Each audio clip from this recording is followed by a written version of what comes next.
bíblica. Apocalipse capítulo 8. Vamos ler a palavra de Deus. Hoje nós vamos ler uma porção um pouco maior, porque nós vamos ler o capítulo 8 e o capítulo 9.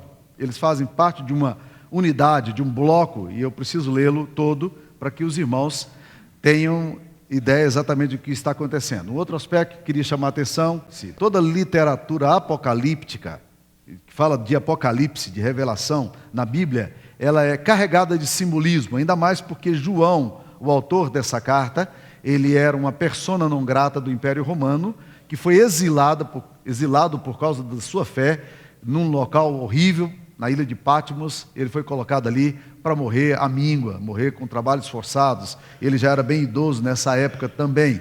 Então ele escreveu cartas às igrejas de Apocalipse. As cartas são 7 cartas às igrejas da Turquia naquela época, descrevendo as visões que ele teve. E para fugir da fiscalização dos policiais, que ficavam fazendo ali uma espécie de controle artístico, né? Então o que ele fez? Ele escreveu colocando em forma de simbolismo, porque os cristãos entendiam o que ele estava falando, mas os soldados, que poderiam rasgar as suas cartas, não entendiam muito bem, achavam que aquilo ali era a alucinação de um velho maluco, caduco, e então eles deixavam passar, e a censura não impedia que esses textos chegassem então às cartas a quem foram endereçadas. São 7 igrejas da Turquia, né? Então nós vamos ler hoje o capítulo 8 e o capítulo 9. Quando o cordeiro abriu o 7º selo, houve silêncio no céu, cerca de meia hora. Então vi os 7 anjos que se acham em pé diante de Deus, e lhes foram dadas 7 trombetas. Veio outro anjo e ficou em pé, junto ao altar, com um incensário de ouro, e foi-lhe dado muito incenso para oferecê-lo com as orações de todos os santos, sobre o altar de ouro que se acha diante do trono. E da mão do anjo subiu à presença de Deus a fumaça do incenso com as orações dos santos. E o anjo tomou o incensário e encheu do fogo do altar e o atirou à terra. E houve trovões, vozes, relâmpagos e terremoto. Então os 7 anjos que tinham as 7 trombetas prepararam-se para tocar. Essa foi a exposição da semana passada. O primeiro anjo tocou a trombeta e houve saraiva e fogo de mistura com sangue, foram tirados à terra. Foi então queimada a terça parte da terra e das árvores e também toda a erva verde. O segundo anjo tocou a trombeta e uma como que grande montanha ardendo em chamas foi tirada ao mar, cuja terça parte se tornou em sangue. E morreu a terça parte da criação que tinha vida existente no mar, e foi destruída a terça parte das embarcações. O terceiro anjo tocou a trombeta e caiu do céu sobre a terra parte dos rios, e sobre as fontes das águas uma grande estrela ardendo como tocha. O nome da estrela é Absinto. E a terça parte das águas se tornou em absinto, e muitos dos homens morreram por causa dessas águas, porque se tornaram amargosas. O quarto anjo tocou a trombeta e foi ferida a terça parte do sol, da lua e das estrelas, para que a terça parte deles escurecesse na sua terça parte, não brilhasse tanto o dia como também a noite. Então vi e ouvi uma águia que, voando pelo meio do céu, dizia em grande voz: ai, ai, ai dos que moram na terra por causa das restantes vozes da trombeta dos 3 anjos que ainda têm de tocar. O quinto anjo tocou a trombeta e viu uma estrela caída do céu na terra, e foi-lhe dada a chave do poço do abismo. Ela abriu o poço do abismo e subiu fumaça do poço como fumaça de grande fornalha, e com a fumaceira saída do poço escureceu-se o sol e o ar. Também da fumaça saíram gafanhotos para a terra, e foi-lhes dado poder como o que tem os escorpiões da terra. E foi-lhes dito que não causassem dano à erva da terra, nem a qualquer coisa verde, nem a árvore alguma, então somente aos homens que não têm o selo de Deus sobre a fronte. Foi-lhes dado também não que os matasse, e sim que os atormentasse durante 5 meses. E o seu tormento era como tormento de escorpião quando fere alguém. Naqueles dias, os homens buscarão a morte e não acharão. Também terão ardente desejo de morrer, mas a morte fugirá deles. O aspecto dos gafanhotos era semelhante a cavalos preparados para a peleja. Na sua cabeça havia como que coroas parecendo de ouro, e o seu rosto era como o rosto de homem. Tinham também cabelos, como cabelos de mulher, e os seus dentes como dentes de leão. Tinham couraças como couraças de ferro. O barulho que as suas asas faziam era como o barulho de carros, de muitos cavalos quando correm a peleja. Tinham ainda cauda como escorpiões e ferrão. Na cauda tinham poder para causar dano aos homens por 5 meses. E tinham sobre eles como seu rei o anjo do abismo, cujo nome em hebraico é Abaddon e em grego Apolion. O primeiro ai passou. Eis que depois dessas coisas vem ainda 2 ais. O sexto anjo tocou a trombeta e ouviu uma voz procedente dos 4 ângulos do altar de ouro que se encontra na presença de Deus, dizendo ao sexto anjo, o mesmo que tem a trombeta: solta os 4 anjos que se encontram atados junto ao grande rio Eufrates. Foram então soltos os 4 anjos que se achavam preparados para a hora, o dia, o mês e o ano, para que matassem a terça parte dos homens. O número dos exércitos da cavalaria era de 20.000 vezes 10 milhares, ou seja, 200 milhões. Eu ouvi o seu número. Assim, nessa visão, contemplei que os cavalos e os seus cavaleiros tinham couraças cor de fogo, de jacinto e de enxofre. A cabeça dos cavalos era como cabeças de leões, e de sua boca saía fogo, fumaça e enxofre. Por meio desses 3 flagelos, a saber, pelo fogo, pela fumaça e pelo enxofre que saíam da sua boca, foi morta a terça parte dos homens, pois a força dos cavalos estava na sua boca e na sua cauda, porquanto a sua cauda se parecia com serpentes, e tinha cabeça, e com elas causavam dano.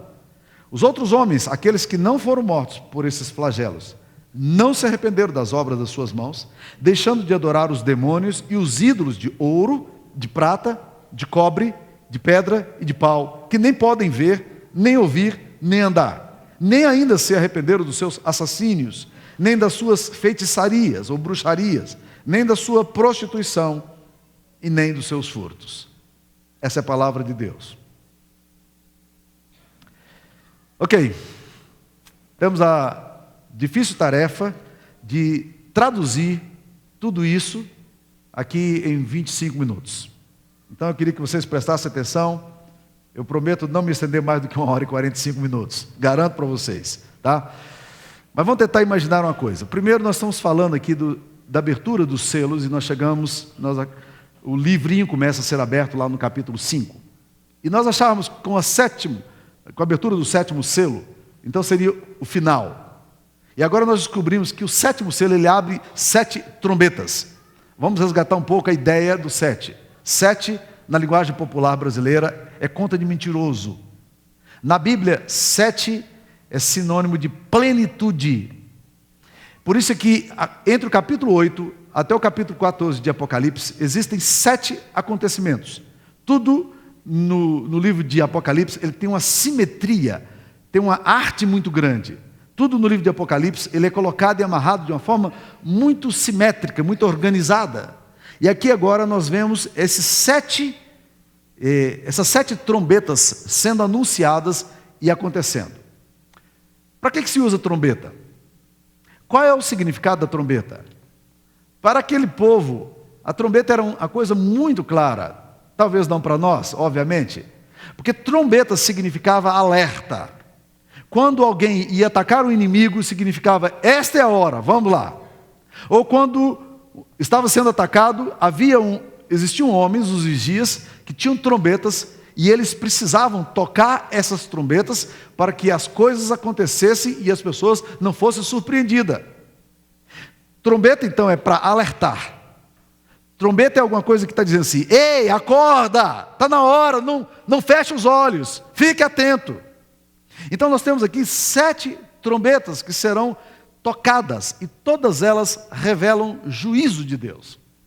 E eu preciso falar um pouco sobre juízo e justiça de Deus, porque eu tenho ouvido muitas vezes pessoas dizendo o seguinte: um Deus amoroso, ele é todo amor, ele não vai julgar ninguém. É interessante como a gente ouve isso reiteradas vezes, e essas coisas começam a parecer que fazem sentido. Mas deixa eu te dizer uma coisa, pelo menos 2 coisas importantes sobre juízo, justiça e julgamento. Todos nós, e você, mesmo que você diga que julgamento é alguma coisa que Deus nunca vai fazer, todos nós temos no nosso, eu vou usar uma palavra junguiana, no nosso arquétipo humano, todos nós temos no nosso inconsciente coletivo um desejo de justiça. É ou não é? Todos nós aspiramos para que se cumpra a justiça. Quando nós vemos alguma iniquidade, alguma coisa que é feita contra alguém, a gente diz: não pode ficar assim. E aí as pessoas se manifestam em levantes E nós vimos manifestações agora do Rio da Paz, coordenado por um pastor presbiteriano lá no Rio de Janeiro, perguntando onde é que está o Amarildo. É um desejo que a gente quer saber o que a polícia fez com aquele servente de pedreiro que foi levado para uma UPP e não apareceu mais.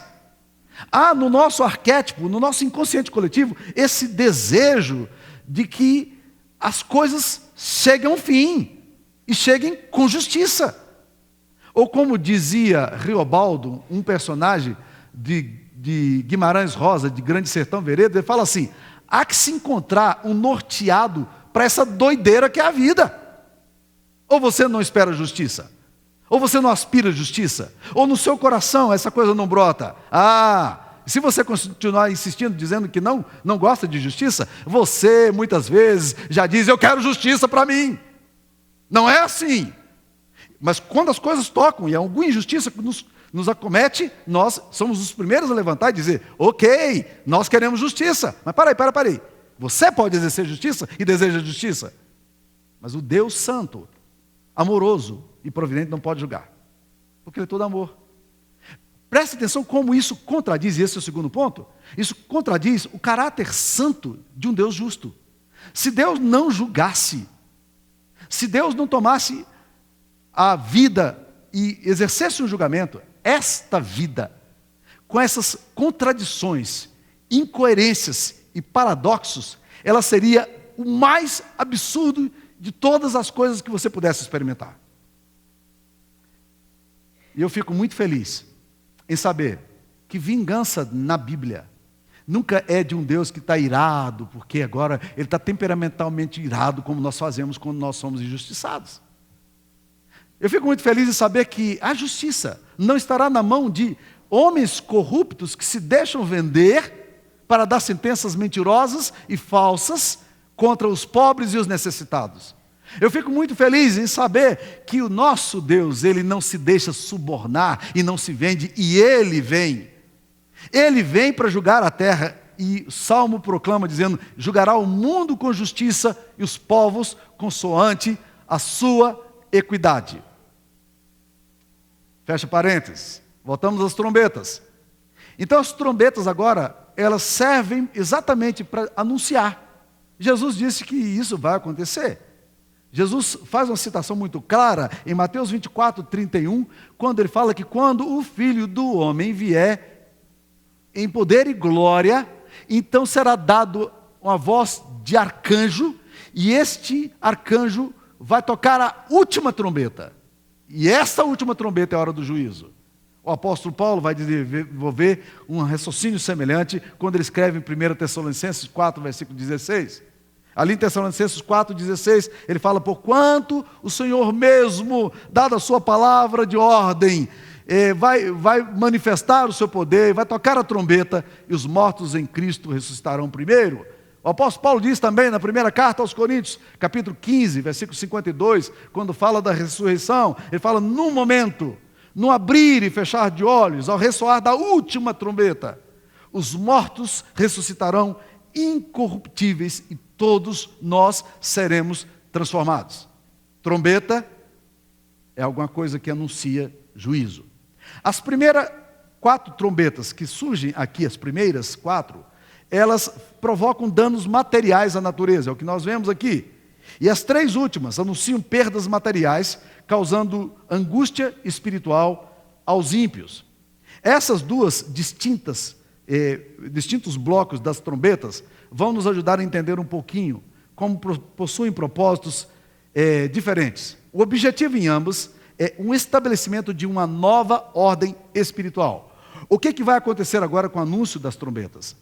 O que acontece no anúncio das trombetas é aquilo que Jack e Lewis chama de uma descriação, ou uma criação ao contrário. O livro de Apocalipse vai dizer o seguinte: a ordem que está aqui, ela é caótica. E esta ordem tem que ser interrompida num corte abrupto, quando então o Deus que criou todas as coisas lá no início, agora desfaz as coisas e reorganiza. É para esse propósito que vai existir agora a criação. E esses tormentos, essas trombetas, visam a criação dessa nova ordem espiritual. A presente ordem não é suficiente para Deus. Existe alguma coisa que precisa ser desfeita. que sofreu a marca do pecado e se descaracterizou do seu propósito original. E agora as presenças desfiguradoras vão se manifestar aqui na história. Deus vai refazer as coisas a partir do seu propósito. E presta atenção, que existe aqui a descriação em sentido inverso. Por quê? Porque as obras do terceiro dia é o verde e as águas. O verde e as águas serão atingidas. No quarto dia foram a criação dos luminares. Deus vai estabelecer essa ordem. No quinto dia, a morte dos peixes. Deus criou os peixes no quinto dia. Então nós temos aqui uma verdadeira contra-criação que opera até o momento.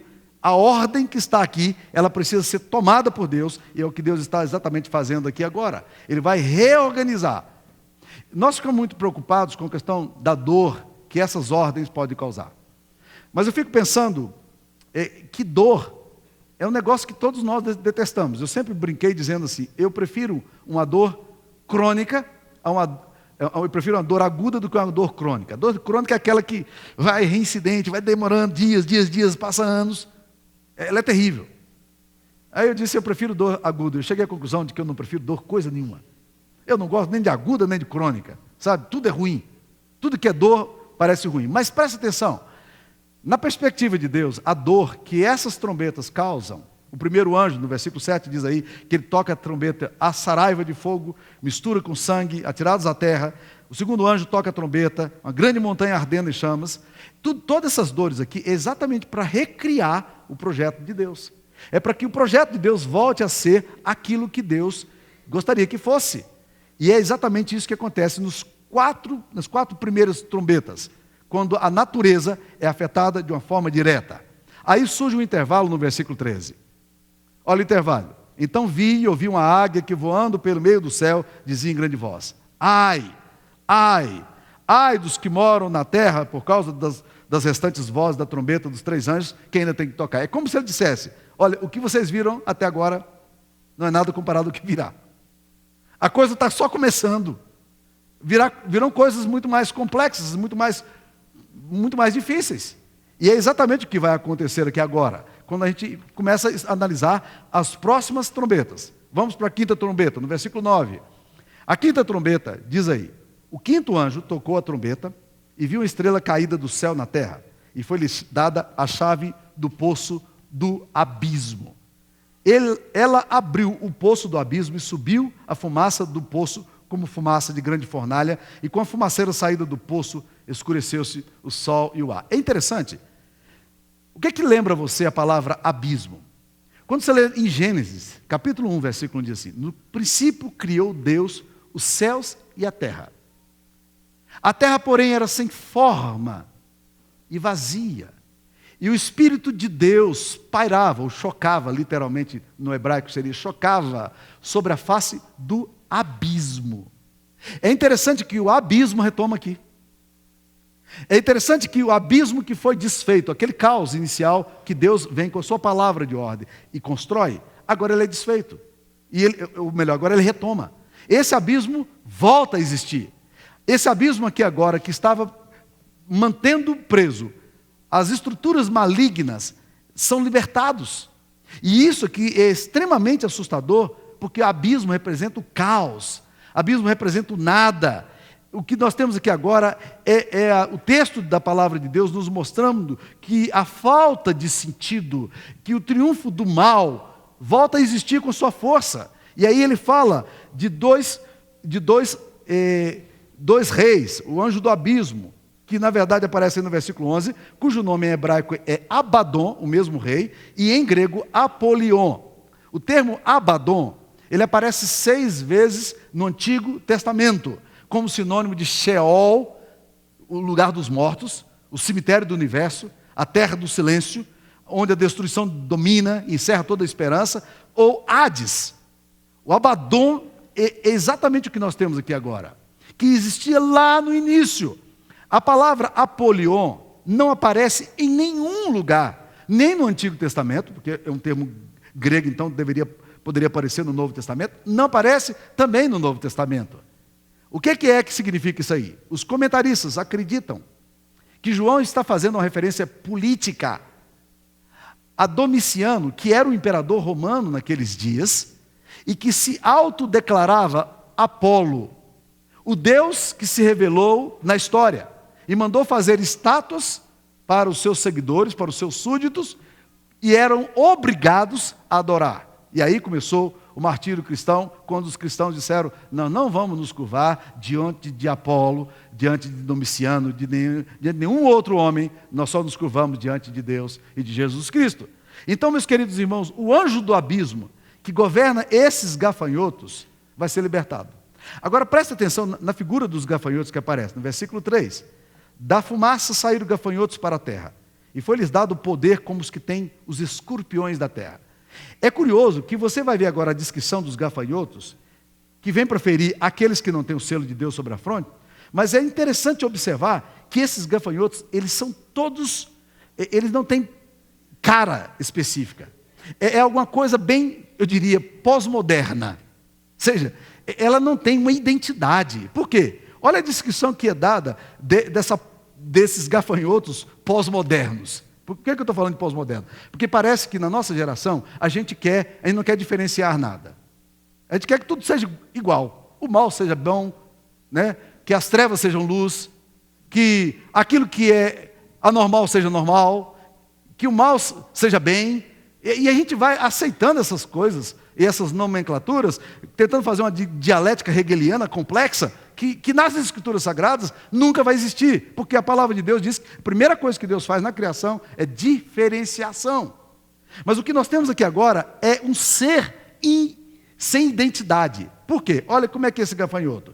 Esse gafanhoto, versículo 7, era semelhante a cavalos preparados para a peleja. Na sua cabeça havia como que coroas parecidas de ouro, o seu rosto era como?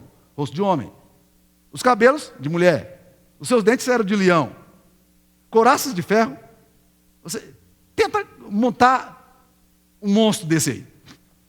Esse monstro aí, meu filho, nem Lego, nem os desenhistas dos desenhos modernos e místicos japoneses são capazes de elaborar. Porque ele não tem anatomia, ele não tem estrutura, faz barulho como de carro, de muitos cavalos quando corre, tem cauda com escorpiões e ferrão, e aí é uma coisa complexa, indiferenciada, sem identidade. É exatamente o que nós vemos aqui. O que nós vemos é que quando esse abismo, esse inferno é aberto, Deus dá liberdade para que o abismo, que é a definição do inferno, porque em Apocalipse 20 vai falar que a besta vai ser jogada com falso profeta também no abismo, é a descrição do inferno, para que o inferno agora atue na sua forma indiferenciada, mais poderosa e mais violenta sobre a terra. A maldade agora é incitada, ou pelo menos liberada, com a liberação e a soltura dessa força desestruturante que aparece aqui. Então, meus queridos, os comentaristas acreditam que essa descrição, na verdade, desse gafanhoto, é uma descrição do engano, da mentira, porque você não tem face. É curioso como a nossa geração, ela vive esse dilema de uma forma muito profunda. Nada é errado.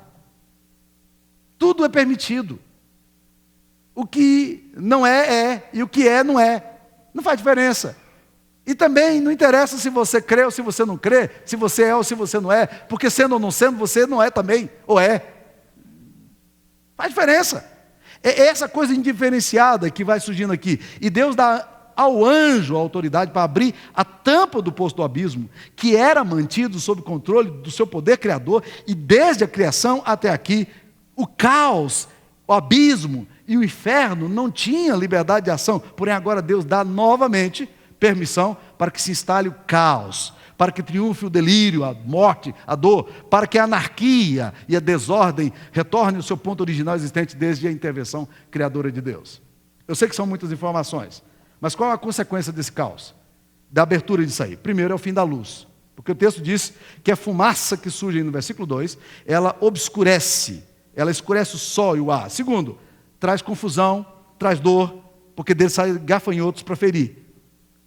Terceiro, os gafanhotos possuem identidades confusas, várias identidades, nenhuma característica. Quarto, os gafanhotos possuem poder limitado, glória a Deus. Porque o texto aqui diz que só 5 meses. Ufa! Porque brincadeira. Nós temos que lidar com essas forças do mal, mas não há mal que não termine. E é curioso a gente começar a perceber isso aí.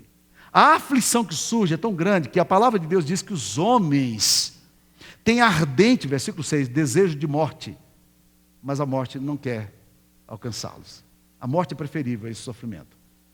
Aí vem a sexta trombeta, meus queridos irmãos. A sexta trombeta, o sexto anjo toca a trombeta, versículo 13, e uma outra voz, procedente dos 4 ângulos do altar de ouro, diz ao sexto anjo: solta os 4 anjos que se encontram atados junto ao grande rio Eufrates, porque eles estão preparados para a hora, para o dia, para o mês e para o ano, para executarem juízo.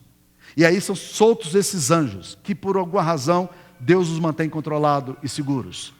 Esses anjos então agora têm o poder de agir malignamente. Olha o versículo 16, que fala que o número dos exércitos da cavalaria era de 20.000 vezes 10 milhares. Então você que é bom de geografia, pode calcular. 20.000 vezes 10 milhares, né? É difícil o cálculo, não? 200 milhões. Ideia de magnitude. Ideia de alguma coisa estrondosa. Aí, nessa visão, ele contempla os seus cavaleiros, que também têm couraça cor de fogo, de jacinto de enxofre, cabeça dos cavalos, e eles saem para a luta. E a força dos cavalos, não apenas os cavalos, mas os cavaleiros, agem para esta força de destruição e descriação, como Deus está querendo fazer. O abismo está fechado até essa data, até esse momento, e agora é liberado para que ele possa agir. Então, meus queridos irmãos, essa é a descrição das trombetas. E eu queria tentar fechar isso tudo que eu falei aqui.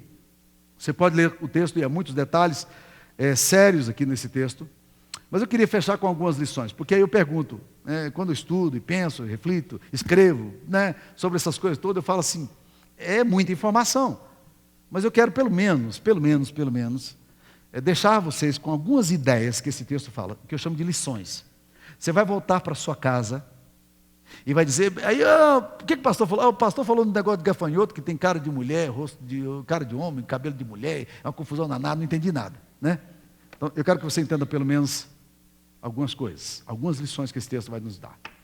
Primeira lição que você precisa entender.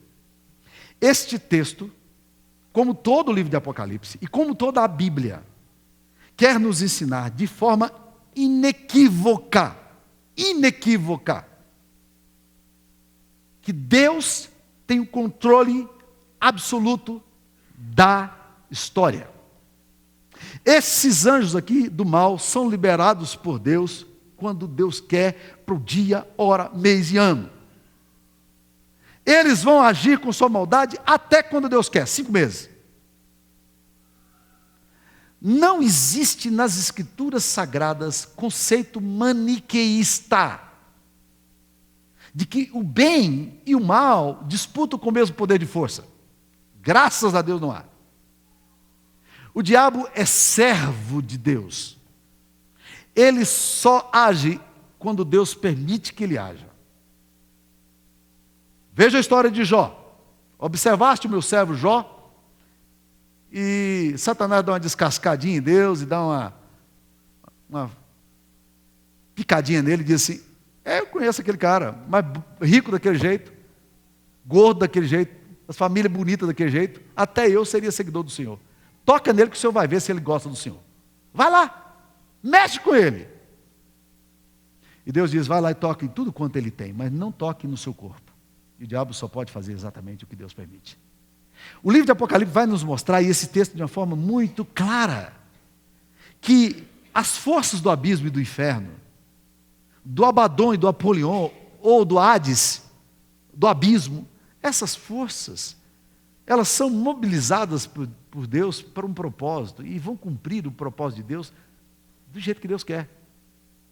Você pode brigar com Deus, você pode ficar desesperado com a forma de Deus ser, aí é uma briga sua com Deus. Já vi pessoas chegando para mim dizendo assim, eu não gosto de Deus não, eu tenho raiva de Deus, eu não creio em Deus. Falei, para aí, você tem raiva de Deus ou você não crê em Deus? Não, eu tenho raiva de Deus. Então você crê em Deus. Está certo. Você está com raiva dele. E eventualmente a gente fica mesmo, com vontade de ficar com raiva de Deus. Mas eu quero te dizer uma coisa. Raiva de Deus é declaração de fé. Já pararam para pensar nisso? O ateu Ele é anti-theos. Como é que você pode ser anti alguma coisa que não existe? O anti tem que ser contra alguma coisa, então você é louco, você está delirando. Então você não é nada. Agora esse texto vem, a primeira lição é exatamente essa. Deus está conduzindo a história do jeito que Ele quer. Os eventos não se dão por acaso, não são frutos de atos isolados, refletem um plano mestre de Deus. Mesmo a descriação ocorrida aqui nesse texto possui uma finalidade clara. Qual é? Retirar o provisório e estabelecer o definitivo. Muitas vezes a nossa história pessoal parece sofrer esse processo de descriação. Nós, na nossa vida, somos colocados em situações que alteram completamente a nossa rota. Nessa hora nós temos de entender que a vida não segue uma direção cega. Mesmo no caos, você pode ainda entender que nós temos um Pai bondoso, amoroso, e que vai usar momentos como esse para nos ensinar coisas que só os olhos marejados de lágrimas seriam capazes de entender. Deus dá ao anjo aqui a autoridade para abrir a tampa do poço do abismo, que era mantida em controle por Ele, desde a criação até o momento que Ele quis. O caos, o abismo, não tinha liberdade de ação, porém agora Deus novamente dá permissão para que se instale o caos, triunfe o delírio, e para que a anarquia e desordem volte àquele ponto original. Mas Deus teve que autorizar isso aqui. As coisas não andam soltas. Segunda coisa, o juízo de Deus vem. Você gostando ou não, você concordando ou não, e você não precisa concordar. Deus não deixa de existir se você concorda ou não. E Ele não deixa de exercer o juízo porque você concorda ou não. Mas a Bíblia diz claramente, Deus vai julgar vivos e mortos. O juízo vem. O juízo vem. Gosto muito de uma frase de uma mística cristã da Idade Média, Jaqueline, quando ela disse uma coisa que me pegou. Eu estava lendo alguma coisa e vi essa citação de Jaqueline e falei, isso aqui é para a minha vida. Ela diz o seguinte, nós precisamos aprender a nos aproximar diante de Deus e confessar nossos pecados. Porque confissão é antecipação do juízo. Eu sei que um dia eu vou estar diante de um Deus santo, que vê todas as coisas e julga com retidão. E eu sei que um dia Ele vai abrir a minha caixinha de Pandora, dos meus segredos e dos meus mistérios. E nesse dia, eu quero que que eu mesmo não seja surpreendido comigo mesmo, mas eu quero que Deus saiba tudo o que já aconteceu com a minha história podre, desacertada, equivocada. Eu quero dizer a Deus, Deus, eu falhei, Deus, eu pequei, Deus, eu me equivoquei, e nós temos um acerto de conta, Deus, mas eu preciso do teu perdão aqui agora.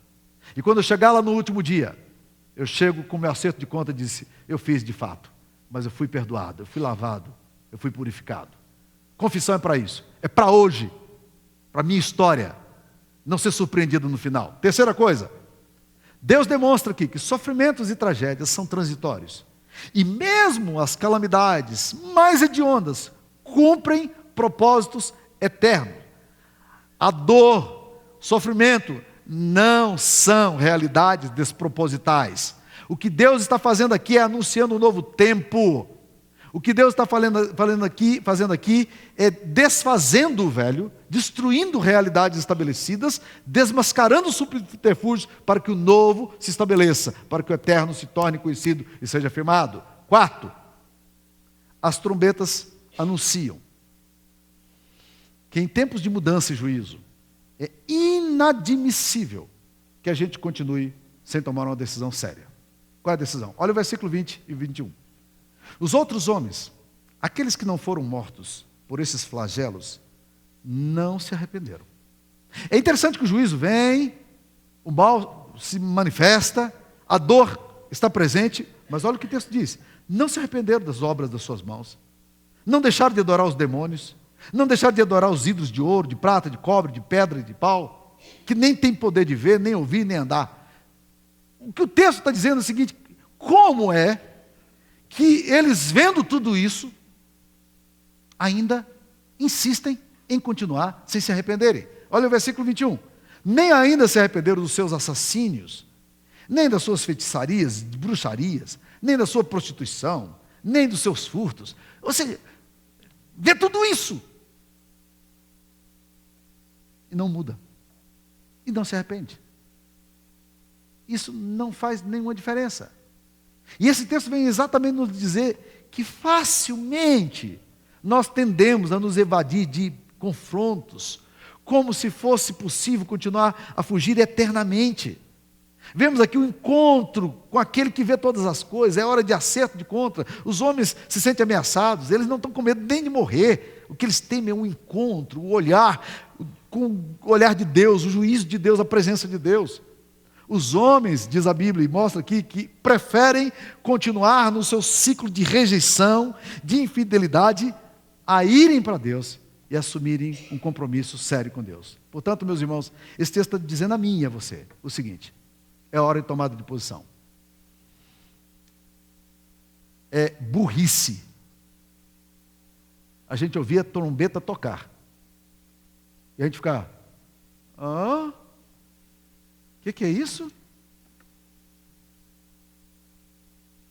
É um absurdo que, ouvindo todas essas coisas, a gente continue como alguém que na madrugada, dentro dos muros, ouve o homem da trombeta tocando e dizendo: perigo, levante, está na hora. E a pessoa fica dormindo como se nada tivesse acontecendo. É um grande tolo uma pessoa dessa. Está cometendo uma grande tolice.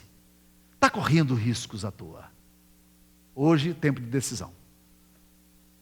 É isso que o texto está querendo nos falar. Hoje é tempo de arrependimento. Hoje é tempo de confissão.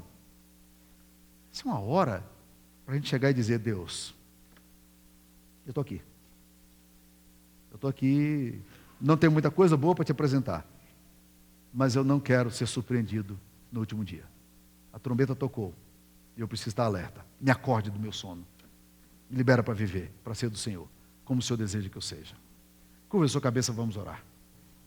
Eu queria que você orasse por você, respondendo a palavra de Deus, dizendo a Deus o que você precisa dizer. Ó Deus,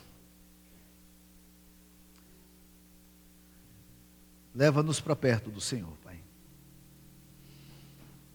Tira-nos da nossa zona de conforto. Tira-nos da nossa apatia e passividade, da nossa ignorância crua, da nossa rebeldia e indiferença ao Senhor.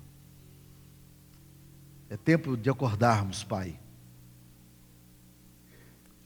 E muitos aqui ainda estão dormindo o sono da indolência, da preguiça, do descaso e da indiferença. Acorda-nos, ó Pai, com o som das trombetas. Acorda-nos para viver como aqueles que serão chamados a estar diante de um Deus santo. Em nome de Jesus nós pedimos. Amém, Pai.